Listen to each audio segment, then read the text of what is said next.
எடப்பாடி பழனிசாமி இவங்க எல்லாத்தையும் எதிர்க்கிறாரு. நம்ம கிட்ட கட்சி இருக்குது, நம்ம பொதுச் செயலாளராக இருக்கிறோம், அந்த கிரிப்பை விடாத பிடிச்சிக்கிறாரு. இந்த நயினார் நாகேந்திரன் ஒரு கேம் விளையாடுறாரு அப்படின்னு டிடிவி அவர்கள் இல்ல, அவர்லாம் ஒரு சின்ன சின்ன பிளேயர். அவர் மேல ஏன் டிடிவி தினகரன் பாயிறாருன்றது எனக்கு புரியும். பானைக்குள்ள குண்டு வச்ச மாதிரி சதுரி கிடைக்குது அதிமுக. ஸ்டாலின் வந்து சாதனையை வச்சு தேர்தலை சந்திக்க போறாரு. நீ எதை வச்சு சந்திக்க போற? எடப்பாடி தான் அந்த கட்சியினுடைய பலவீனம். அடுத்த அதிமுக என்ன நடக்கும்னு நினைக்கிறீங்க? எது வேணாலும் நடக்கலாம்.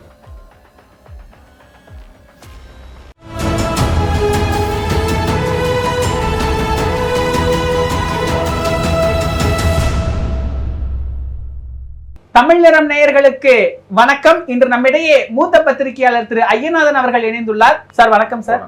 சார், இப்போ இந்த டிடிவி தினகரன் இவர் சொல்றாரு, என்டிஏல இருந்து வெளியே வந்ததுக்கு அப்புறம் இந்த முதலமைச்சர் வேட்பாளரா இபிஎஸ் அவர்களை வைக்க வேண்டாம், அதனாலதான் நாங்க வெளியே வந்தோம் அப்படின்னு சொல்றாரு. ஓபிஎஸ் அவர்களுமே முதலமைச்சர் வேட்பாளர்ல ஒரு கருத்து வேறுபாடு நிலவுது. இது மாத்தினா, இவர் முதலமைச்சரா மாத்தினா அந்த வேட்பாளர்ல இருந்து எடுத்தா இவங்க ரெண்டு பேரும் உள்ள வரக்கு பாருங்க. முதல்ல வெற்றி பெறக்கூடிய கனவு வந்துட்டு இவங்க எல்லாரையும் மறந்துடணும். ஏன்னா வெற்றி பெறக்கூடிய நிலையில அதிமுக இருந்துச்சு அப்படின்னம்னா செங்கோட்டையில் இந்த பிரச்சனையை எழுப்ப போறதே இல்லை.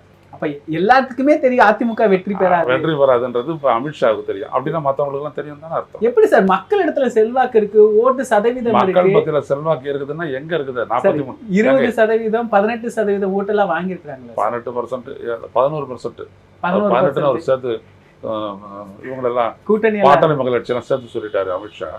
அவருக்கு பொதுவாக கணக்கு சரியா போட தெரியாது. அவங்க நிர்மலா சீதாராமனுக்கெல்லாம் அந்த கூட்டல் கடித்தெல்லாம் ரொம்ப தெரியாது. கொஞ்சம் பலவீனமானவங்க அவங்க. மெயினாக என்ன அப்படின்னோம்னா, இவங்ககிட்ட இருக்கிறது இப்போ எடப்பாடி பழனிசாமி தலைவரான அதிமுகவுக்கு என்ன பலம்? 24ல் 20%, 25ல் என்ன பர்சன்டேஜ் யாருக்கு தெரியாது சார். அது அவர் கிளைம் பண்றாருல சார், நாடாளுமன்ற தேர்தல் வேற சட்டமன்ற தேர்தல் வேறன்னு சொல்றாருல. சரிங்க, சட்டமன்ற தேர்தலில் தானே இவங்க முதல்ல சரிச்சாங்க சார். 53 தொகுதிகள்ல 1000, 2000 ஓட்டு வித்தியாசத்தில் தானே. அதெல்லாம் சரிதான். ஜெயிச்சது யாரு? நீங்க ஜெயிச்சுட்டு போக வேண்டியது தானே. ஒன்று மட்டும் தெரிஞ்சுக்கணும், ஸ்டாலின் வந்து சாதனையை வச்சு தேர்தலை சந்திக்க போறாரு. நீ எதை வச்சு சந்திக்க போற? வெறும் குற்றச்சாட்டு, சட்டம் ஒழுங்கு சரியில்லை, தெருமுனையில் கஞ்சா விற்கிறது தானே.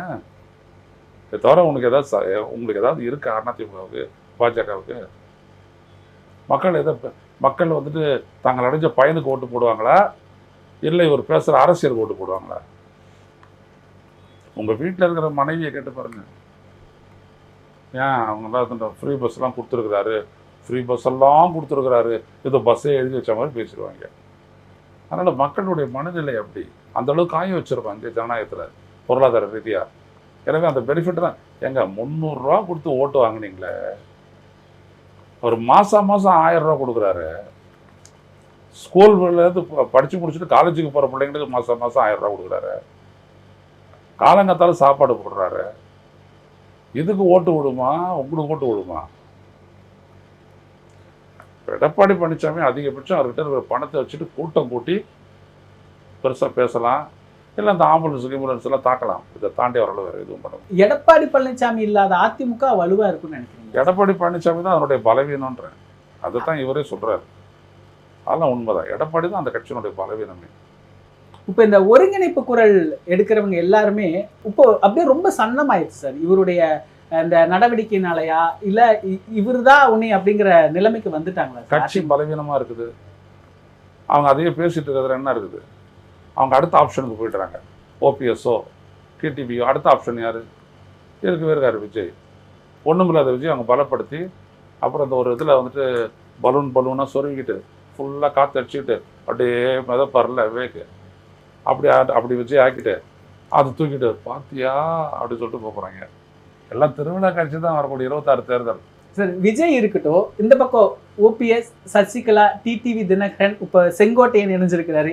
இவங்கெல்லாம் சேர்ந்து ஒரு அணி அமைக்கிறதுக்கு வாய்ப்பு இருக்குங்களா? இதில் ஒரு நாடா, இதில் சசிகலா தொங்குறாங்க, இதில் ஒரு நாடா இபிஎஸ் தொங்குறாரு, இதில் ஒரு நாடா ஓபிஎஸ் தொங்குறாரு, இதில் ஒரு நாடா டிடி தினகரன் தொங்குறாரு. இன்னும் இந்த கையும் பாஜக. அப்போ இவங்க 4 பேர்த்தையுமே பாஜக தான் மேல இருந்து இயக்குதுன்னு சொல்ல. ஒருத்தராவது பாஜகவை திட்டுறாங்களா? எங்களை உடைச்சு சீரழிச்சது பாஜகன்னு சொல்றாங்களா? வேறு விதமா பயப்படலாம்ல சார், நீங்க முன்னாடியே குறிப்பிட்டு. அதான் நான் சொன்னேன். அப்படின்னா என்ன அர்த்தம்? பப்பெட்டு தானே, நீங்க கைப்பாவை ஆயிட்டீங்கல்ல. அதான் நான் சொன்னேன். நம்ம மக்களுக்கு இருக்கிறத அப்படி சொல்கிறது, நம்ம பூசி மொழிக்கிட்டு நீங்கள் இவருடைய பலம் என்பது, இவருடைய சாதி என்பது, அந்த மண்டலம் என்பது, இந்த உளுத்தல்லாம் கிடையாது நம்மக்கிட்ட.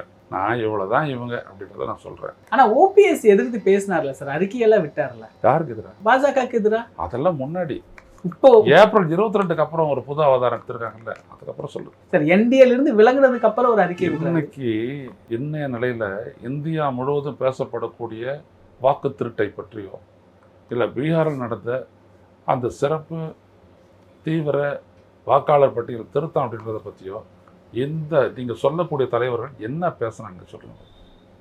என்ன பேசுனாங்க? ஒன்றும் கிடையாது. இந்த விஜய் அப்போ தெரியுதுங்களா எல்லாம் பாஜகவுடைய கையாளுன்றது. விஜயும் பாஜகவுடைய கையாள். வேற என்னது? இது பேசாதே அவர் போறாரு, கடந்து போறாருன்னு அதுக்கு என்னங்க அர்த்தம்? என்ன பாஜக எதிர்ப்பு தான் எங்க கட்சியேன்னு சொல்றாரு. எதிர்க்கணும்னு எதிர்த்துருக்கணுமே. எங்க எதிர்ப்பு? எதிர்க்க தான் என் கொள்கைன்னு சொல்லிட்டா போருமா? அது நான் கொசுபேட்டை வாங்கி வச்சுக்கிட்டு அது கடிக்கும் போது அப்படி துரத்தினேன் அப்படின்னோம்னா எதுக்கு ஏன் 450 600 கொடுத்து வாங்கி வச்சுருக்கேன் கேட்பாங்களா இல்லையா? கொள்கைன்றது கொசுபேட்டு மாதிரி. கொசு தான் பாஜக. அடிக்க மாட்டேங்கிறிய, கடிக்க விட்டு ரத்தம் குடிக்கட்டும்னு விட்டுறிய. அப்போ நீ யார் கொள்கைவாதியா நீ? அப்போ சீமான் கேட்கறது கரெக்டு தானே? அது எப்படி கொள்கை வேறு அரசியல் வேறு? கொள்கை எதிரி அப்படின்றவன் அரசியல் ரீதியாக உனக்கு நண்பனா, இல்லை அரசியல் எதிரின்றவன் கொள்கை ரீதியாக உனக்கு நண்பனா? போட்டார்ல ஒரு போடு, மாட்டிக்கிட்டல, பதில் வந்துச்சா? சீமான் நல்லா கொக்கி போட போறாரு. கொக்கி போடுறதோட தூண்டல் போடுறாரு, மாட்ட போறாங்க. இவ்வளவு நடந்த பிறகும் இபிஎஸ் பக்கம் நிக்கிறதுக்கான காரணம் என்ன சார்? இவ்வளவுமே வெளிப்படையா எல்லாத்துக்குமே தெரியுது, கட்சியில் இருக்கிறவங்களுக்குமே தெரியுது. அப்ப இபிஎஸ் பக்கம் நிக்கிறதுக்கான காரணம் என்னவா இருக்கும்? இபிஎஸோட எல்லாரும் நிக்கிறதுக்கு காரணம், அவர் முதலமைச்சராக இருந்தபோது நல்லா சம்பாதிக்க விடாத சம்பாதிச்சாங்க.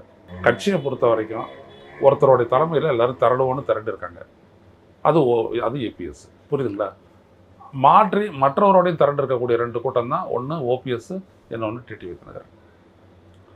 அதில் சசிகலாவுக்கும் ஒரு இடம் இருக்குது, லிவரேஜ் இருக்குது. ஆனால் இவங்களால திரண்டிருக்காங்க. ஆனால் பலமாக இருக்குதா கட்சி? 7 இடங்களில் டெபாசிட் எடுத்துருக்குது. பெரும் தோல்வியை சந்திச்சிருக்குது அந்த கட்சி. கோயம்புத்தூர் மக்களவை தொகுதியில் கோயம்புத்தூர் எங்கள் பெல்ட்டுன்றாங்க அதிமுக. வேறு யாரும் கிளைம் பண்ண முடியாது அப்படின்றாங்க. அவங்களுக்கு ஒரே எதிரி செந்தில் பாலாஜி தான். அவர் அந்த பெல்ட்டை சேர்ந்தவர் தான். நான் என்ன கேட்குறேன்னா, ஒரு அதிமுகவினுடைய ராமச்சந்திரனை விட 2 மடங்கு ஓட்டு பாஜகவினுடைய அண்ணாமலையால் எப்படி வாங்க முடிஞ்சிச்சு சொல்லுங்கள். அது எப்படி? எந்த அண்ணா திராவிட இதை பார்க்கக்கூடிய கோயம்புத்தூர் பகுதியை சேர்ந்த அதிமுகக்காரன் பதில் சொல்லட்டும். உங்களை விட கோயம்புத்தூரில் இருக்கக்கூடிய இந்த கோயம்புத்தூர் மக்களவை தொகுதிக்கு உட்பட்ட 6 சட்டப்பேரவை தொகுதிகளில் அதிமுகவை விட பாஜக 2 மடங்கு பலம் வாய்ந்ததா? பலம் வாய்ந்ததுன்னா அமித்ஷா சொல்கிறது ரைட்டு, 50-50 பிரிச்சுட்டு போயிடுங்க. உங்களுடைய தென் மாவட்டங்களில் நீங்கள் இல்லை, கொங்கு மண்டலத்தில் அவங்க பவர்ஃபுல். அப்புறம் என்னையா இருக்குது அதிமுகவுக்கு? என்ன இருக்குது? இந்த நயினார் நாகேந்திரன் ஒரு கேம் விளையாடுறாரு அப்படின்னு டிடிவி அவர்கள் இல்லை, அவரெல்லாம் ஒரு சின்ன சின்ன பிளேயர். இப்போ மெயினாக என்ன அப்படின்னோம்னா, இப்போ நயினார் நாகேந்திரன் அப்படின்றது பாஜகவினுடைய தலைமை இல்லை, தமிழ்நாடு பாஜகவினுடைய தலைவர். அவர் அவ்வளோதான். அவர் சும்மா அப்படியே பூசி மொழிவி அப்படி பேசிட்டு அவர் போவார். அவரெல்லாம் குறி வச்சு தாக்க வேண்டிய அவசியம் எதுவும் கிடையாது. அவர் சொல்லி அமித்ஷா எதுவும் கேட்க போகிறதில்ல. அதனால் அவர் மேலே என் டிடிவி தினகரன் பாயிறாருன்றது எனக்கும் புரியும். ஆனால் அவங்க 2 பேரும் சேர்ந்து ஒரு கூட்டணி வச்சு ஒரு சதி செய்கிறாங்க, இபிஎஸும் நயினார் நாகேந்திரனும் ஒரு பார்வை இருக்குல்ல. அதெல்லாம் அவங்களால எதுவுமே பண்ண முடியாது. எங்க அமித்ஷா கேட்குற இடத்த வந்துட்டு விட்டுத்தர எடப்பாடி தயாராக இல்லை. இதுக்கு வாங்க முதல்ல. அதில் ஒரு நோக்கத்தோடு தான் செய்கிறார். சொல்லியிருக்கேன் நான் ஏற்கனவே.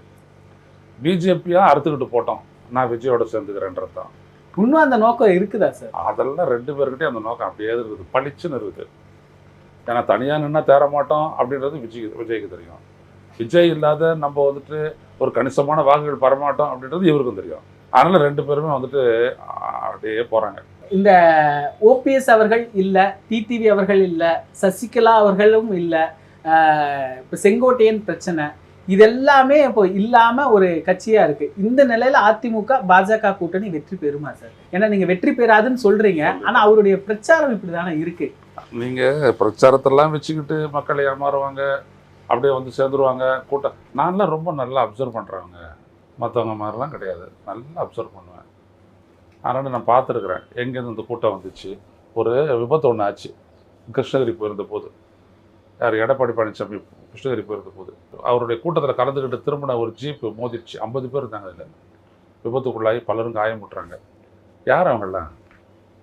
அதிமுக தொண்டர்கள். அப்படி எடப்பாடி பழனிசாமி போய் பார்க்கணும்னு வந்தாங்களா? விஜய்க்கு வர மாதிரி. அதெல்லாம் கிடையாது. கூட்டு வரப்பட்டவங்க எந்த இடத்துல செலவு பண்ணால் நல்ல எஃபெக்ட் கிடைக்குன்றது அண்ணாமலைக்கும் எடப்பாடிக்கும் நல்லா தெரியும். கவலைப்படாத செலவு பண்ணுவாங்க. அவங்களுக்கு தேவை அந்த இமேஜ், அந்த உருவகம், நாம தான் பவர்ஃபுல் அப்படின்னு காட்டிக்கிட்டு. ஆனால் அவ்வளோ க்ரௌடு பார்த்துட்டு அந்த அளவுக்கு வெற்றி கிட்டு நீங்கள் பேசிட்டு இருக்கிறாங்க ஊடகத்தில். ஆனால் அவர் மூஞ்சில் அந்த வெற்றி கடையெல்லாம் ஒன்றும் தென்படலை. டிடிவி அவர்களோ ஓபிஎஸ் அவர்களோ அரசியல்ல எது நடக்கலான்னு 2 பேர் சொல்லி வச்ச மாதிரியே சொல்றாங்க. 2 பேருமே விஜய் பக்கம் போயிடுவாங்க அப்படின்னு சொல்றாங்க சார். இல்லை, அவங்களுக்கு அது ஒரு ஆப்ஷன். அது நீங்கள் பாஜக வந்துட்டு எங்களுடைய அளவை பாஜக நிர்ணயிக்க கூடாதுன்றாங்க அவங்க. நாங்கள் பார்த்துக்குறோம், எங்களுக்கு நிர்ணயிக்க முடியாது. நாங்கள் இவ்வளோ தூரம் உங்க கூட இருந்தோம், என்ன பெனிஃபிட் ஆச்சு? சைட்லைன் பண்ணுறேன். அதான் அவர் எவ்வளோ கோபம் சொல்கிறாரு பாருங்க. அவர் எங்களை தூக்கடான்னு நினச்சிட்டு இருக்கிறாங்க அப்படின்னாரு பாருங்க. ஏன்னா பாஜகவை நீயா நானாக இருந்தால் நான் 22 லட்சம் ஓட்டு வாங்கி நான் நிரூபித்தவன், 234 தொகுதியிலையும் வேட்பாளர் போட்டு பிரச்சாரம் பண்ணுவேன். நீ யார்? அதான் பாஜகவை நோக்கி டிடிவி தினகரன் கேட்குற கேள்வி. தென் மண்டலம் அப்படின்றது ஓபிஎஸ் மண்டலம் தான், அது எடப்பாடி மண்டலம் கிடையாது. புரியுதுங்களா? இருந்த எடப்பாடி மண்டலத்தையும் இன்றைக்கி வந்து ஒரு டென்ட் அடிச்சிட்டார் கேஎஸ் செங்கோட்டையன். அது அவ்வளோ சாதாரண முடியாது. அதிமுக தொண்டர் முத்திர கேஎஸ் செங்கோட்டையன் தான் நிற்பார், ஒரே எடப்பாடி நிற்க மாட்டார். பொதுவா அரசியல நம்ம தொடர்ந்து விமர்சனம் செஞ்சுட்டு வரோம். இப்போ எடப்பாடி பழனிசாமி அவர்களுக்கு இவ்வளவு செக் இருக்கு அப்படின்னு நமக்கு தெரியும், இது அவருக்கும் தெரியும் தானே சார்? எந்த நம்பிக்கையில அவர் இருக்கிறாரு? இப்போ இவங்க எல்லாத்தையும் எதிர்க்கிறாரு. நம்ம கிட்ட கட்சி இருக்குது, நம்ம பொதுச் செயலாளராக இருக்கிறோம், அந்த கிரிப்பை விடாத பிடிச்சிக்கிறாரு. அதை வச்சுட்டு அவர் பண்ணுறாரு. வெற்றி தோல்வி வந்துட்டு 26 தான் நிர்ணயிக்க போகுது. அதில் வந்துட்டு தன்னால் தலைமையை நிலைநிறுத்தி கொள்ள முடியக்கூடிய அளவுக்கு வாக்கு வாங்க முடியும் அப்படின்றது அவருக்கு தெரியும். வெற்றி பெற முடியாதுன்றதுலாம் எடப்பாடி நல்லா தெரியும். பதவி வேண்டாம், கட்சி போதும்னு நினைக்கிறாரு சார். கட்சி பதவி முக்கியம். முதலமைச்சர் பதவி எனக்கு வேண்டாம், கட்சி போதும், அதெல்லாம் அவரெல்லாம் நினைக்க மாட்டார். ஆசையை கடந்தவரா அவர்னா முனிவரா எல்லாம் கிடையாது. கட்சி பதவி இதுதான், ஆட்சி பதவி தான். அடுத்த அதிமுக என்ன நடக்கும்னு நினைக்கிறீங்க சார்? அப்போ சொல்ல முடியாது. எது வேணாலும் நடக்கலாம். எவ்வளவோ ஒண்ணுமில்லாத பூச்சி அந்த கட்சிக்குள்ள. என்னங்க பானைக்குள்ள குண்டு வச்ச மாதிரி சதறி கிடக்குது அதிமுக. இவங்க என்னவோ வீரம் பேசிட்டு இருக்கிறாங்க. அப்படிதான் சதறி தானே கிடக்குது. என்ன பண்ண முடியும் அந்த கட்சியை? நல்லா சொன்னார் சிபிஎம் உடைய தமிழ்நாடு மாநில செயலராக இருந்தார். அவர் ரொம்ப அழகாக சொன்னார். அவர் என்ன சொன்னார்? உடஞ்ச கண்ணாடி ஒட்டவே முடியாது அப்படின்ட்டு. அவ்வளோதான். அது கடைசியா ஒரே ஒரு கேள்வி. இப்போ ஓபிஎஸ் அவர்களும் சரி, செங்கோட்டையன் அவர்களும் சரி, இந்த பார்வை ஒண்ணு முன் வைக்கிறாங்க. என்ன அப்படின்னா, 2 பேரும் கடைசியில திராவிடம் அப்படின்னு சொல்லிட்டு திமுகல சேர்ந்துருவாங்க அப்படின்னு ஒரு பார்வை முன் வைக்கிறாங்க. வாய்ப்பு இருக்கா சார்? அதிமுக தொண்டனை பொறுத்த வரைக்கும் அதிமுக ரெட்டை இலை, எம்ஜிஆர் அல்லது நடுவ மாட்டான். நீங்கள் மாறிக்கலாம். உங்களுடைய தொகுதியில் இருக்கக்கூடிய செல்வாக்கை வந்துட்டு நீங்கள் மாற்றிக்கிடலாம். அது உங்கள் பேரில் இருக்கக்கூடிய செல்வாக்கு. மற்றபடி வேறு எதுவும் நடக்காது. இவங்க போனாங்கன்னா இவங்களுடைய அரசியல் வாழ்க்கை அது ஒரு தொகுதியோடு முடிஞ்சு போயிடும். தற்கால அரசியல் குறித்தான பல தகவல்களை சுவாரஸ்யமாக பகிர்ந்து கொண்டதுக்கு நன்றிங்க சார்.